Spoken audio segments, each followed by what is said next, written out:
They were afraid of the people. Keeping a close watch on him, they sent spies who pretended to be honest.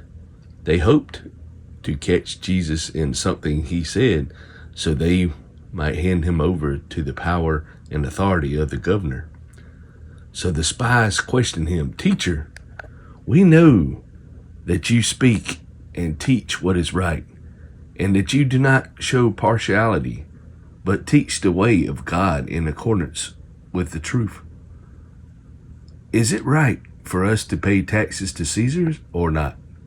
He saw through their duplicity and said to them, "Show me a denarius. Whose portrait and inscriptions are on it?" "Caesar's," they replied.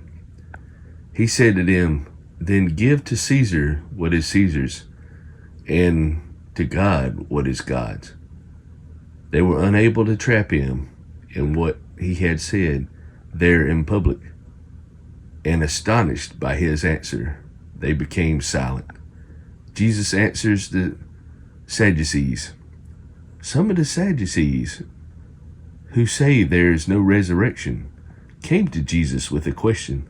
"Teacher," they said, "Moses wrote for us that if a man's brother dies and leaves a wife but no children, the man must marry the widow and have children for his brother. Now there were 7 brothers. The first one married a woman and died childless. The second and then the third married her. And in the same way the 7 died, leaving no children. Finally the woman died too. Now then, at the resurrection, whose wife will she be, since the 7 were married to her?" Jesus replied, "The people of this age marry and are given in marriage. But those who are considered worthy of taking part in that age and in the resurrection from the dead will neither marry nor be given in marriage, and they can no longer die, for they are like the angels. They are God's children, since they are children of the resurrection. But in the account of the bush, even Moses showed that the dead rise, for he calls the Lord the God of Abraham, and the God of Isaac, and the God of Jacob. He is not the God of the dead, but of the living, for to him all are alive." Jesus questions and denounces the teachers of the law. Some of the teachers of the law responded, "Well said, teacher," and no one dared to ask him any more questions. Then Jesus said to them, "How is it that they say the Christ is the son of David? David himself declares in the book of Psalms, 'The Lord said to my Lord, sit at my right hand until I make your enemies footstool for your feet.'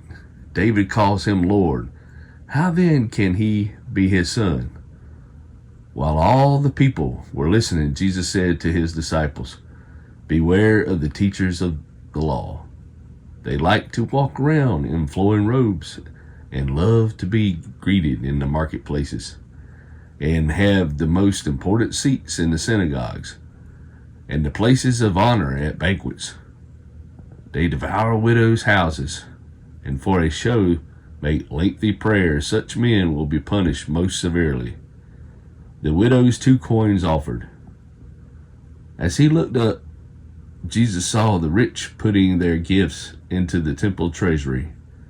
He also saw a poor widow put in 2 very small copper coins. "I tell you the truth," he said, "this poor widow has put in more than all the others. All these people gave their gifts out of their wealth, but she, out of her poverty, put in all she had to live on." The Olivet Discourse. Some of his disciples were remarking about how the temple was adorned with beautiful stones and with gifts dedicated to God. But Jesus said, "As for what you," Exodus 3:6, or Messiah, Psalms, Greek, tulepa.